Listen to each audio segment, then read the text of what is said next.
ஆளுங்க உட்கார்ந்து இருக்காங்க. பாருங்க இந்த காம்பவுண்ட் இப்ப திருப்பி இந்த பிராந்தி கடைக்குள்ள பாரு இங்க பாரு.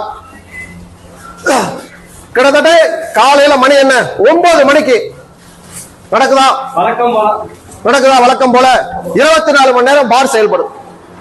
பாரு மணி என்ன லைவ்ல போடு. மணி என்ன தமிழ்நாட்டினுடைய அரசாங்கம், காவல்துறை, திமுக அரசாங்கம் பெண்களுக்கு பாதுகாப்பு கொடுக்க வக்கில்ல. இங்க பாரு பாத்தியா, காலையில 9 மணிக்கு பப்ளிக்கா திறந்து வச்சு கதை நடந்துட்டு இருக்கு. இன்ஸ்பெக்டர் உட்கார்ந்து இருக்காரு வெளியில. 50 போலீஸ், 10 காவல் ஆய்வாளர்கள், டிஎஸ்பி எல்லாம்.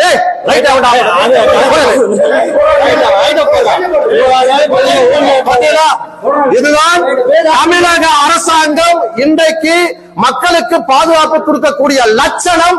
கேவலமான இந்த அரசாங்கத்திற்கான சாட்சி இந்த பார். மகளிர் பாதிக்கப்பட்டாங்கிறதுக்காக இன்றைக்கு பேரணிக்கு செல்ல முயன்ற பெண்கள் 15 பேர்த்த கைது செய்து மண்டபத்துல தங்க வச்சிருக்காங்க. அதே மண்டபத்துல அதே காம்ப்ளெக்ஸுக்குள்ள இருக்கக்கூடிய கடையில இப்ப 50-100 போலீஸ் வெளியில பாதுகாப்பு இருக்கக்கூடிய இடத்துல பிராந்தி கடை 24 மணி நேரம் செயல்பட்டு இருக்கு. இதுதாங்க இன்னைக்கு இந்த தமிழ்நாட்டினுடைய உண்மையான லட்சணம், இந்த சட்ட ஒழுங்கை காக்கக்கூடிய லட்சணம். 100 போலீஸ் உட்கார்ந்து இருக்கக்கூடிய காம்பவுண்டுக்குள்ள 24 மணி நேரமே இன்னைக்கு சாராய வித்துட்டு இருக்காங்க. ஆனால் ஒரு பாதிக்கப்பட்ட பெண்ணுக்கு நீதி கேட்டு போனவங்களை கைது செய்து உள்ள வச்சிருக்காங்க.